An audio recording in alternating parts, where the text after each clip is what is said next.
Sushmita event planners birthday ఫంక్షన్లకు, శుభకార్యాలకు, ప్రారంభోత్సవాలకు balloon decoration, flower decoration, vehicle decoration చేయబడును. మీ కుటుంబంలోనే జరిగే అన్ని శుభకార్యాలకు ఫోటోషూట్, ఆర్కెస్ట్రా చేయబడును. మీరు చేసే వ్యాపారాలకు సంబంధించి వాయిస్ యాడ్స్, వీడియో యాడ్స్ చేయబడును. వివరాలకు సంప్రదించండి. సుష్మిత ఈవెంట్ ఆర్గనైజర్, బడుగు జయాకర్, 9966256609, పొద్దుటూరు.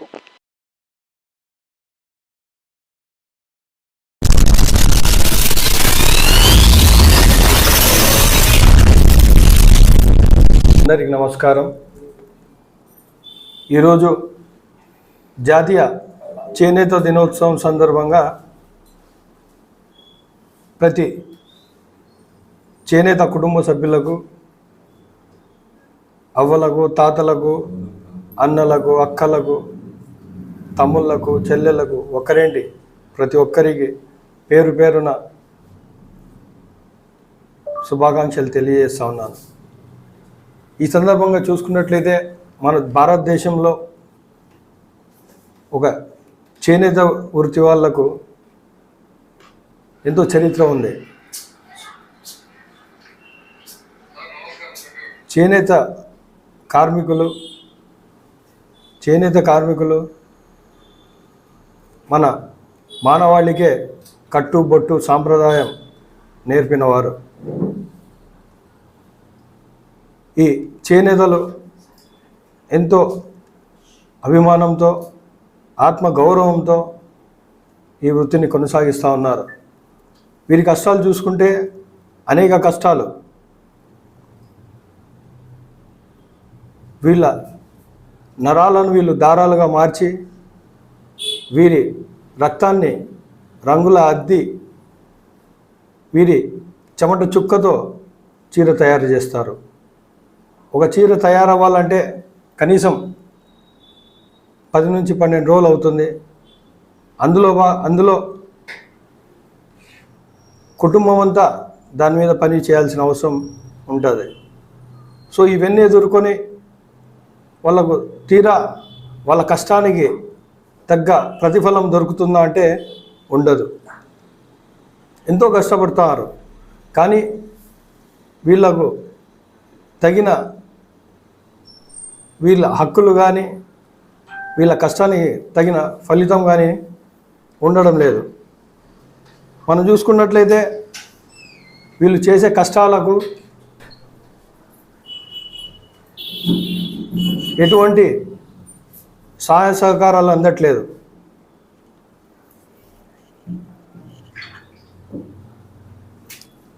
వీరి కష్టం ఎలా ఉంటుందంటే, ఆ రాటం తిప్పి చేతుల నొప్పులు ఉంటాయి.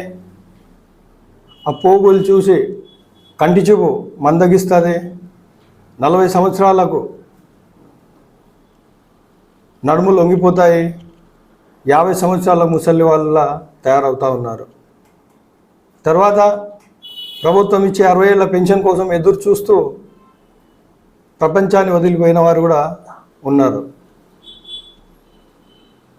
మన దేశంలో ఎన్నో నేతలు మారినా కూడా నేతన్న రాత మారడం లేదు. మన స్వాతంత్రం వచ్చేప్పటి నుంచి అనేక కార్యక్రమాలు కేంద్ర ప్రభుత్వం చేపట్టింది. వీళ్ళని అభివృద్ధి చేయాలా, మన సాంప్రదాయాల్ని కాపాడుకోవాలని చెప్పి అనేక కార్యక్రమాలు, అనేక సంక్షేమ పథకాలు కూడా తీసుకురావడం జరిగింది. కానీ రాష్ట్ర ప్రభుత్వాలు చేస్తున్న నిర్లక్ష్యం వల్ల ఈరోజు అది సంపూర్ణంగా జరగట్లేదు. మనం చూసుకున్నట్లయితే వీరి కష్టాలు ఎలా ఉంటాయంటే, ఏదన్నా చిన్న అవసరం వచ్చినా అప్పులు చేసుకునే పరిస్థితి, చదివించుకోలేని పరిస్థితి. అలాంటి పరిస్థితుల్లో చిన్న పనులు చేసుకుంటూ చేనేత అట్టడుగు స్థాయిలోనే ఉన్నాడు. కానీ ఈరోజు మనం అభివృద్ధి చెందిన వాళ్ళలో చాలా తక్కువ మంది చూస్తూ ఉన్నాం. దీనన్నిటి కారణం మనం చూసుకున్నట్లయితే మన ప్రభుత్వాలే, మన రాష్ట్ర ప్రభుత్వ వైఫల్యాలు దీనన్నిటికీ కారణం అని చెప్పి నేను ఈ సందర్భంగా తెలియజేస్తా ఉన్నాను. వీళ్ళు చేసే ఎంతో కష్టం, కానీ ఇక్కడ జరుగుతున్న విషయం ఏంటంటే పేటెంట్ రైట్స్ లేకపోవడం. ఏదైనా పని చేస్తే ఆ హక్కులను ఎవరు వాడకూడదు అనేది ఉంటుంది. కానీ వీళ్ళు చేసే పనులకు అటువంటి పేటెంట్ రైట్స్ లేకపోవడం, అలాగే పెద్ద పెద్ద కంపెనీలు ఫ్యాక్టరీలలో తయారు చేసి ఇది చేనేతలు తయారు చేసిందని చెప్పి అమ్ముకోవడం, అలాగే రా మెటీరియల్ కాటన్ కానీ, ఇలాగే దీనికి సంబంధించిన సిల్క్ కానీ ఈ రేట్లు పెరగడం, అలాగే కరెంట్ ఛార్జీలు పెరగడం, ఇవన్నీ ఒక భారంలా అవుతున్నాయి. అందుకనే ఈరోజు చేనేత ఈ వృత్తిని మనం కాపాడుకోవాల్సిన అవసరం ఉంది. మనం చూసుకున్నట్లయితే గవర్నమెంట్, మన రాష్ట్ర ప్రభుత్వం కేవలం ఆ క్లస్టర్ల విధానంలో, యూనిట్ల విధానంలో ఏదైనా మేలు చేయాలని అనుకున్నా కూడా అది చివరికి వాళ్ళకు అందని పరిస్థితి. కొన్ని ప్రభుత్వాలు అభివృద్ధి చేయాలని చెప్పి ఏదైనా ఫండ్స్ చేసినా కూడా వీళ్ళకు సకాలంలో అందదు. స్థానికంగా ఉండబడిన రాజకీయ నాయకులు దొంగ యూనిట్లను, దొంగ క్లస్టర్లతో రుణాలు తీసుకొని కట్టకుండా, అది చెందాల్సిన వాళ్ళకు చెందనీయకుండా వీరే తినేస్తున్నారు. మనం గతంలో చూసుకున్నట్లయితే ఆప్కోలో కూడా దాదాపు 100 కోట్ల స్కామ్ జరిగింది. మన ప్రొద్దుటూరులో కూడా గతంలో యూనిట్లలో కానీ క్లస్టర్ల విధానం కానీ ఎవరంటే వాళ్ళకు పెట్టి ఎంతో అవినీతి జరిగింది. కేవలం ఈరోజు మనం చూసుకుంటే ఈ చేనేత కార్మికులు వడుగుకు పేకకే పరిమితం చేస్తూ ఉన్నారు. ఏదో ఎలక్షన్ల సమయానికి వచ్చి ఒక ఓట్లు వేయించుకోవడానికి ఒక ఓట్ బ్యాంక్ లానే వాడుకుంటారు తప్పనిస్తే వీళ్లకు నిజంగా అభివృద్ధి చేయాలనే ఏ రాష్ట్ర ప్రభుత్వానికి కూడా లేదు. కాంగ్రెస్ పార్టీ హయాంలో గతంలో అనేక కార్పొరేషన్ బోర్డులు నిర్మించడం జరిగింది, అనేక సంక్షేమ కార్యక్రమాలు కూడా చేయడం జరిగింది. కానీ ప్రభుత్వాలు మారినాయి, ఆ కార్యక్రమాలు కూడా ఆగిపోయినాయి. రాబోయే కాలంలో ప్రొద్దుటూరులో మనం అభివృద్ధి చేసుకోవాల్సిన అవసరం ఎంతైనా ఉంది.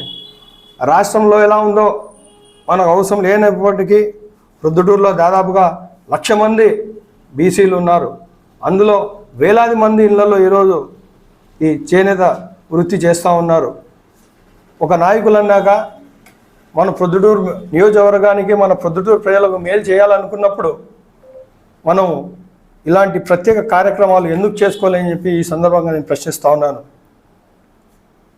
టీడీపీ పార్టీ అయితే ఈ బీసీ ఓట్లు మా ఓట్ బ్యాంక్, ఈ ఓట్లు మాకు ఎక్కడ పోవని చెప్పి వాళ్ళు ప్రవర్తిస్తారు. వైఎస్ఆర్ కాంగ్రెస్ పార్టీ ఆ బీసీ ఓట్లను మనం కొంచెం పర్సెంటేజ్ చెప్పుకుంటే మేమే గెలుస్తామని చెప్పి వాళ్ళు ఊహించుకొని ఆ దిశగానే పనిచేస్తారు తప్పించి ప్రజలకు మేలు చేయాలనే ఉద్దేశం అయితే వాళ్ళకు ఉండదు. కేవలం ఎలక్షన్లప్పుడు బీసీలకు, చేనేతలకు వైస్ చైర్మన్ చేస్తామని చెప్పి ఈరోజు మన ప్రొద్దుటూరు చైర్పర్సన్ కూడా భీమునిపల్లి లక్ష్మీదేవి గారు, కానీ ఆమెకు ఎటువంటి పవర్స్ ఇవ్వలేదు. ఆమె స్వతంత్రంగా ఏ పని చేయలేదు. రాష్ట్ర పద్మశాలి కార్పొరేషన్ చైర్పర్సన్గా జింకాలి విజయలక్ష్మి గారిని నియమించారు, కానీ ఆమె కూడా చేసింది పెద్దగా ఏమీ లేదు. ఎందుకంటే రాష్ట్ర ప్రభుత్వాలు అలా ఉన్నాయి. ఈ విషయంలో ఈ నాయకుల తప్పు కాదు. నేను చెప్పదలుచుకుంది ఏంటంటే కేవలం ఇది చూపించి ఓట్లు వేయించుకోవాలి. ఒక చైర్పర్సన్ని మేము చేనేతలకు ఇస్తున్నాము, రాష్ట్రంలో కార్పొరేషన్ చైర్పర్సన్ని ఫలానా వ్యక్తికి ఇస్తున్నాము, ఓట్లు వేయండి అని చెప్పి ఓట్లు వేసుకుంటున్నారు తప్పనిచ్చి వీళ్లకు నిజమైన అభివృద్ధి చేయాలనే ధ్యాస ఏ కోశాన లేదు. మన రాష్ట్రంలో ఎక్కువ మంది ఉన్నది ప్రొద్దుటూరులోనే చేనేతలు. అలాంటి చేనేతలు ఎప్పుడు ఆ చేనేత కార్మికులతోనే అక్కడికే వాళ్ళు పరిమితం అయిపోవాలా? ఎందుకు అభివృద్ధి చెందకూడదు? అపెరల్ పార్క్ అని చెప్పి 20 ఎకరాల స్థలం ఆ రోజు తీసుకోవడం జరిగింది ప్రభుత్వం నుంచి. అది ఏదో ఆ రోజు తూతుమంత్రంగా చేశారు, తర్వాత ఎటువంటి అభివృద్ధి లేదు, దాని మీద ఎటువంటి పురోగతి లేదు. అపెరల్ పార్క్ నిర్మిస్తే అక్కడ పనులు చేసుకోవడము, ప్రొడక్షన్ జరగడము, అలాగే ఎగుమతి చేసే అవకాశాలు కూడా ఉంటాయి. నేను ఈ సందర్భంగా కాంగ్రెస్ పార్టీ ఇన్ఛార్జిగా ప్రొద్దుటూరు చేనేత కార్మికులు నేను తెలియజేస్తా ఉన్నాను. రాబో రోజుల్లో కాంగ్రెస్ పార్టీ అధికారంలోకి వచ్చిన తర్వాత ప్రొద్దుటూరుకు హ్యాండ్లూమ్ అండ్ టెక్స్టైల్స్ యూనివర్సిటీని తీసుకొస్తా అని చెప్పి నేను ఈ సందర్భంగా నేను హామీ ఇస్తూ ఉన్నాను. ఈ యూనివర్సిటీ ద్వారా వందలాది విద్యార్థులు ఇక్కడ చదువును అభ్యసించి ఒక చేనేత కార్మికుడి దగ్గర నుంచి ఒక చేనేత బిజినెస్ మ్యాన్ దగ్గర వరకు తీసుకెళ్తాను. చేనేత అంటే బ్యాక్వర్డ్ క్లాస్ కాదు, బిజినెస్ క్లాస్లా తయారు చేస్తా అని చెప్పి ఈ సందర్భంగా నేను భరోసా ఇస్తూ ఉన్నాను.